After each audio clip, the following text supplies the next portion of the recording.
તો ગાઈઝ આજે આપણે બનાવશું ભરેલા આખા રીંગણાનું શાક. તો જો રીંગણા મેં આ રીતે કટિંગ કરી લીધા છે, વચ્ચે ચેકો પાડી લીધો છે આખા રીંગણાને, અને પછી હવે આપણે આને ભરવાના છે. એટલે આખા રીંગણા ભરીને શાક બનાવવાનું છે. ચાલો હું તમારી સાથે શેર કરું. રીંગણા માટે હવે કરવાનો છે મસાલો તૈયાર. તો અહીંયા જો મેં લઈ લીધું છે આ સિંગ ખાંડીને લઈ લીધી છે, અને સાથે આ બેસન શેકીને લીધો છે,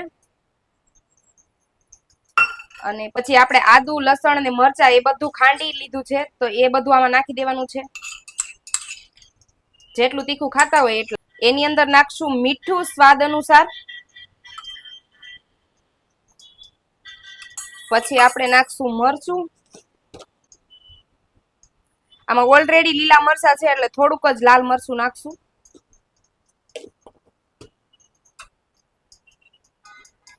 પછી થોડો ગરમ મસાલો, અને પછી નાખશું લીંબુનો રસ,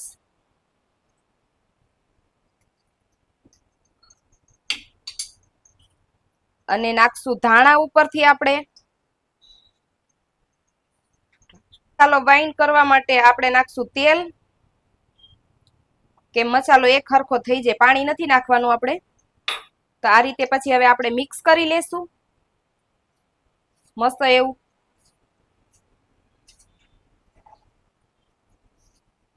મસાલો થઈ ગયો છે રેડી ગાઈઝ ને. હવે આપણે રીંગણા ભરી લેશું. આ રીતના વચ્ચે કાપા પાડ્યા છે ને, તો એમાં આપણે દબાવી દબાવી ભરી લેવાનો છે મસાલો. જો આ રીતના આવી રીતના ભરી લેવાના છે બધા.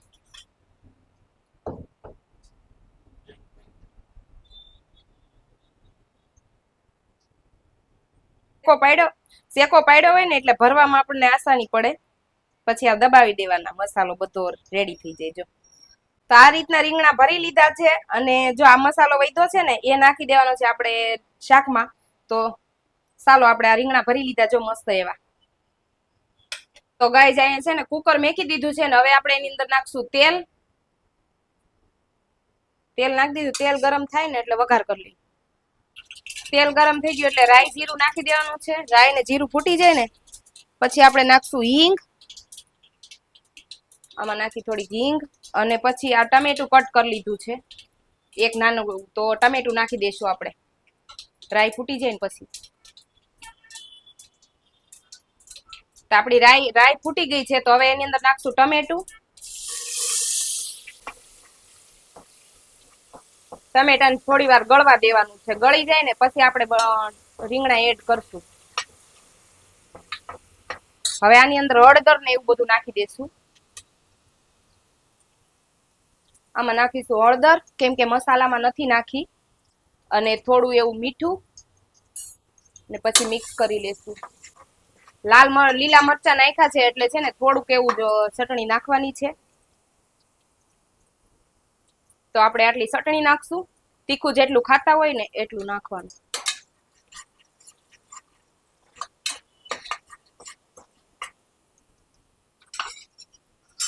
ને આની અંદર એડ કરશું આપણે રીંગણા ભરેલા.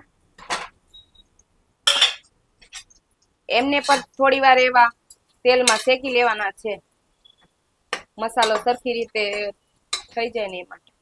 મસાલો વધ્યો છે ને એ પણ આપણે આમાં એડ કરી દેવાનો છે. એથી રસો ઘાટો થઈ જાય. આપણે તો ગ્રેવી વાળું કોઈને ખાવું હોય તો મસ્ત બને. તો આપણે આ મસાલો આમને એડ કરી દઈશું રીંગણામાં ઉપરથી લેવાનું છે, અને હવે આમાં પાણી નાખવાનું છે.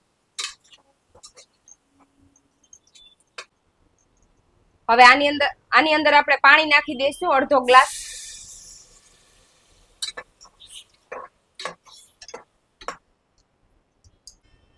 હવે છે ને કુકર બંધ કરી દેવાનું છે ને, અને એક વિસલ વગાડી લેવાની છે. આપણા રીંગણા પાકી જાય, બહુ નથી વગાડવાની, પછી એમને રહેવા દઈશું.